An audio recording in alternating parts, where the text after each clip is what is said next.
Vamos voltar a falar sobre o Bitcoin. A alta foi ou não por causa da vitória de Donald Trump? Hoje a gente vai falar sobre isso. Meu nome é Carolina Vargas, eu sou economista, investidora e especialista na metodologia Wyckoff, uma metodologia de análise preditiva que ensina a rastrear os investidores profissionais utilizando indicadores de volume. Pessoal, saiu essa matéria aqui no Infomoney. Não é a vitória de Trump que faz o Bitcoin subir tanto, avalia Binance, e eu concordo e vou explicar para vocês por quê. Eu fiz uma análise do Bitcoin, vou deixar aqui na descrição do vídeo o link. Estou começando o canal e eu fiz essa análise, ainda nem sabia editar direito, então não está editado, mas a análise ficou muito boa e eu vou deixar para vocês assistirem e entenderem um pouco do processo de acumulação. A gente precisa entender que o mercado se movimenta por conta dessa lei, tá? Que é uma lei de economia, a lei da oferta e demanda, que diz o seguinte, que a quantidade demandada, tá? De um bem, um serviço, de um ativo, ela é maior quando o preço, ele é menor.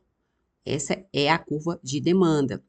Essa aqui é a curva de oferta, que diz que a quantidade ofertada, ela é maior quando o preço é maior, tá? Então, a curva da demanda ela é inversamente proporcional à quantidade, é inversamente proporcional ao preço, e na curva da oferta, a quantidade é diretamente proporcional ao preço.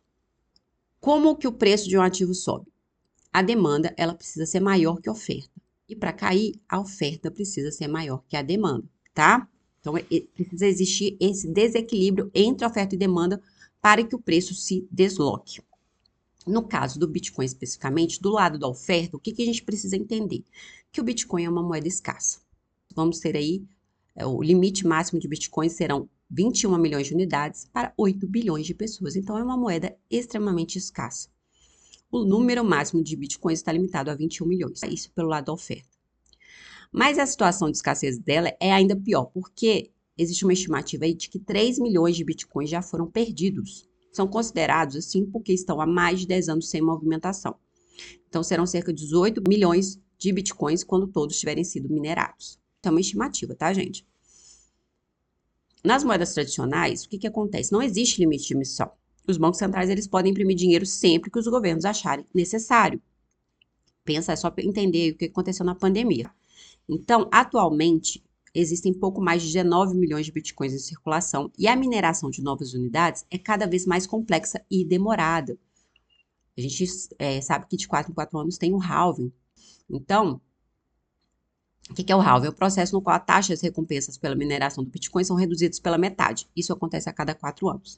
Então, gente, o que acontece?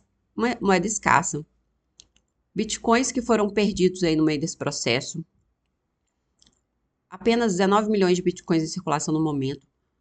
Novas emissões vão sendo dificultadas à medida que o tempo passa. E o limite máximo é 21 milhões, ou seja, moeda escassa, tá? Isso do lado da oferta. Quando o sistema atingir a quantidade máxima de 21 milhões de BTCs, a emissão será encerrada definitivamente. Aí, o que a gente vê do lado da demanda? Ou seja, oferta escassa. E o que a gente vê do lado da demanda? O Bitcoin tem sido cada vez mais visto como reserva de valor, o que aumenta a demanda. Por quê?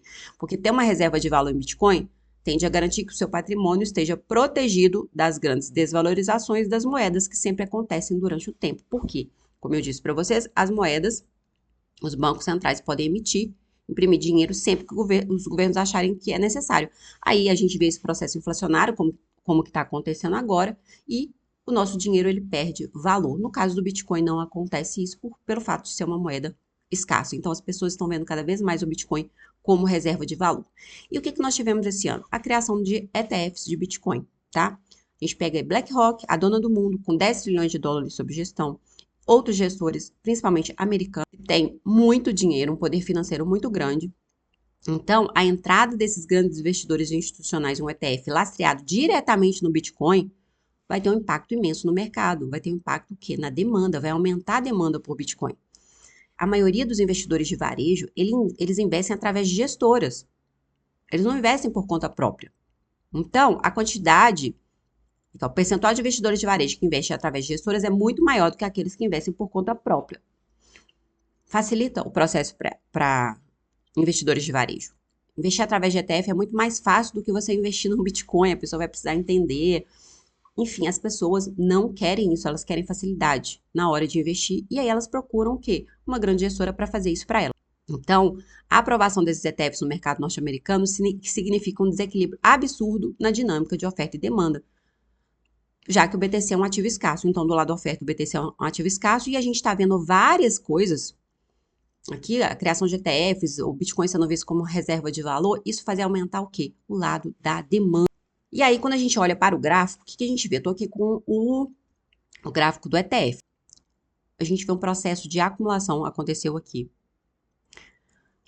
Começou lá em 2022 e aí o preço do Bitcoin começa a subir. A gente tem que entender, na metodologia Wyckoff, a acumulação é o momento em que grandes investidores profissionais, aproveitando de notícias pessimistas, compram os ativos para depois o ativo começa a subir. Então, eles absorvem a oferta que tem disponível.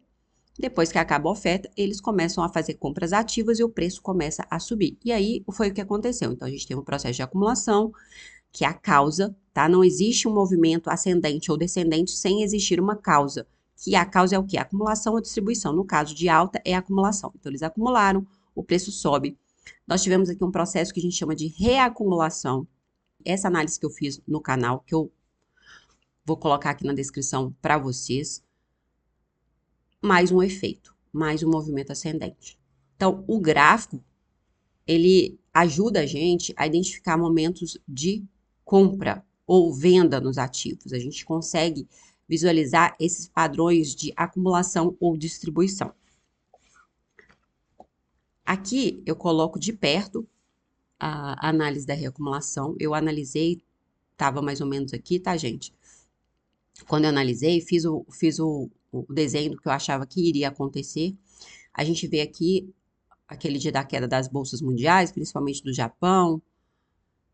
Eles começaram a absorver o Bitcoin e acumularam. Nós temos aí um processo de alta depois dessa reacumulação aqui. Quando a gente analisa o gráfico do Bitcoin especificamente, a gente vê a mesma coisa. Uma zona de liquidez, ponto de controle na base, alto volume financeiro absorvendo a queda do dia, das quedas das bolsas mundiais e o movimento ascendente no Bitcoin. A gente precisa ter muito cuidado porque os grandes investidores eles precisam conseguir liquidez, eles precisam de notícias negativas para conseguir absorver essa oferta que aparece em momento de notícia negativa, tá? Pessoas desistindo aí de suas posições por acreditarem nas notícias pessimistas, não saberem analisar nem gráfico, nem os fundamentos do ativo. Então, aqui, por exemplo, nós temos JP Morgan falando, altas do Bitcoin no curto prazo provavelmente serão temporárias. Isso aqui, no mês de julho, desanimando muitas pessoas a comprarem Bitcoin.